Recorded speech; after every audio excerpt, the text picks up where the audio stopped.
ഇന്ന് പറയാനുള്ളത് ആഹ്, ഒരുപാട് പേര് അഭിപ്രായം ആരാഞ്ഞിട്ടുള്ളതാണ്. സേഫായിട്ട് ജീവിതം മുന്നോട്ട് കൊണ്ടുപോയിക്കൂടെ എന്ന്. അതായത് സേഫായിട്ട് ജീവിതം മുന്നോട്ട് കൊണ്ടുപോകാനുള്ള എല്ലാവിധ സാഹചര്യങ്ങളും സൗകര്യങ്ങളും കഴിവും ഒക്കെയുള്ള സ്ഥിതിക്ക് അങ്ങനെ സേഫായിട്ട് ജീവിതം മുന്നോട്ട് കൊണ്ടുപോയിക്കൂടെ എന്നൊരു സംശയം.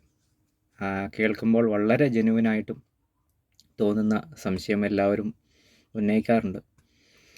നമ്മളൊരു സാധാരണഗതിയിൽ ചിന്തിച്ച് നോക്കുമ്പോൾ എനിക്കും അങ്ങനെയൊരു സംശയം എൻ്റെ മനസ്സിലും ഉടലെടുത്തിട്ടുണ്ട്.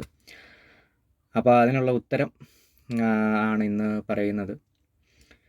ശരിയാണ്, സേഫായിട്ട് ജീവിക്കാനുള്ള എല്ലാ സൗകര്യങ്ങളുണ്ട്, അതിനുള്ള കഴിവുണ്ട്, അതിന് വേണ്ടിയിട്ടുള്ള എല്ലാം ഉണ്ട് ഒറ്റ നോട്ടത്തിൽ നോക്കുമ്പോഴത്തേനും. പക്ഷേ അത് ആക്ച്വലി സേഫായിട്ട് ജീവിക്കാനുള്ള ഒരു കഴിവല്ല ഉള്ളത് എന്നുള്ളതാണ് അതിൻ്റെ സത്യം. അതിനെ നമ്മൾ ആഴത്തിൽ മനസ്സിലാക്കിയാലേ ഉള്ളൂ അത് സേഫായിട്ട് ജീവിക്കാനുള്ള കഴിവല്ല, മറിച്ച് അതിനപ്പുറത്തോട്ട് പോകാനുള്ളതാണ് എന്നുള്ളതാണ്. അപ്പോൾ അത് ഞാൻ തിരിച്ചറിഞ്ഞതോടുകൂടിയാണ് ഈ സേഫ് സോൺ വിട്ടുള്ളൊരു കളി കളിക്കുന്നത്. അപ്പോൾ അതായത് എന്താണ് ഇനി സംഭവിക്കുന്നതെന്ന് വെച്ച് കഴിഞ്ഞാൽ, ഇപ്പോൾ ഞാൻ സേഫ് സോണിൽ ജീവിക്കാൻ തീരുമാനിച്ചു എന്ന് കരുതുക. സേഫ് സോണിൽ ഞാനിങ്ങനെ ജീവിച്ച് പോയിക്കൊണ്ടിരിക്കുമ്പോഴത്തേനും ഞാൻ പിന്നെ നോക്കുമ്പോൾ എൻ്റെ തലച്ചോറിന് ശേഷിയുണ്ട്, പിന്നെ അതുപോലെ തന്നെ എൻ്റെ കണ്ണുകൾക്ക് കാഴ്ചയുണ്ട്, ഫിലോസഫിക്കലായിട്ട് പറഞ്ഞു കഴിഞ്ഞാൽ.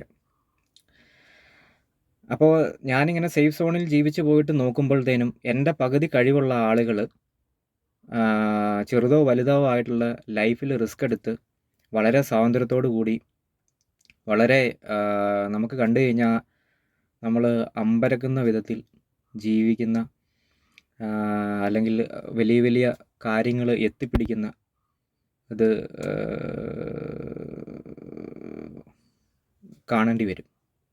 അത് കാണാനുള്ള കാഴ്ച എൻ്റെ അത് കാണാനുള്ള കാഴ്ച എൻ്റെ കണ്ണുകൾക്കും അത് തിരിച്ചറിയാനുള്ള ശേഷി എൻ്റെ തലച്ചോറിനും ഉണ്ടെന്നുള്ളതാണ് ഞാൻ പറയുന്നത്. അപ്പോൾ പിന്നെ ഒരിക്കലും ഞാൻ പിന്നെ എങ്ങനെ സമാധാനത്തോടെ സേഫ് സോണിൽ ജീവിക്കും ഇങ്ങനെയുള്ള കാര്യങ്ങൾ കാണുകയും എൻ്റെ തലച്ചോറ് അത് റെക്കഗ്നൈസ് ചെയ്യുകയും ചെയ്യുമ്പോഴത്തേനും? കാരണം എനിക്ക് അതിൻ്റെ ഒപ്പമോ അതിലധികമോ കഴിവുണ്ട്. എന്നിട്ട് ഞാനെങ്ങനെ സേഫ് സോണിൽ ഇങ്ങനെ വെറുതെ ജീവിക്കും? അതൊരിക്കലും ഒരു മനുഷ്യനെ കൊണ്ട് സാധിക്കുന്ന കാര്യമല്ല. അത് എന്താണെന്ന് വെച്ചാൽ എനിക്ക് അതിനപ്പുറത്തുള്ള കഴിവുണ്ട് എന്നുള്ളതാണ്. അപ്പോൾ അത് റിസ്ക് എന്ന് മറ്റുള്ളവർക്ക് തോന്നുന്നതാണ്. എന്നെ സംബന്ധിച്ച് അത് ഈസി ആയിട്ട് ചെയ്യാവുന്ന കാര്യമാണ്. അത് റിസ്ക് എന്ന് തോന്നിക്കുന്ന ആളുകൾക്കിടയിൽ നിന്ന് ഞാൻ ചെയ്യുമ്പോഴത്തേനുമാണ് എനിക്കും അവർക്കും അതൊരു ബുദ്ധിമുട്ടായിട്ട് വരുന്നത് എന്നുള്ളതേ ഉള്ളൂ, എന്നുള്ളൊരു യാഥാർത്ഥ്യം മാത്രമേ ഉള്ളൂ. അപ്പോൾ ഞാൻ സക്സസ് ആയി കഴിയുമ്പോഴത്തേനും ഇതെല്ലാം വാനിഷാവും, ഈ കാര്യങ്ങളെല്ലാം. അപ്പോൾ അതാണ് ഇപ്പോൾ തീർച്ചയായിട്ടും ഞാൻ റിസ്ക് എടുത്ത് എൻ്റെ ലക്ഷ്യം എത്തിപ്പിടിച്ച് കഴിയുമ്പോഴത്തേനും എന്നെപ്പോലെ റിസ്ക് എടുക്കാതെ സേഫ് സോണിൽ നിൽക്കുന്ന ഒരാൾക്ക് ഉറപ്പായിട്ടും തീർച്ചയായിട്ടും സങ്കടം തോന്നും. അതുറപ്പാണ്. ഞാനത് തിരിച്ചറിഞ്ഞുകൊണ്ടാണ് എൻ്റെ കഴിവ് വെച്ച് അതിൻ്റെ ടോപ്പിലെത്തണമെന്ന് ഞാൻ തീരുമാനമെടുത്ത് മുന്നോട്ട് പോകുന്നത്. അപ്പോൾ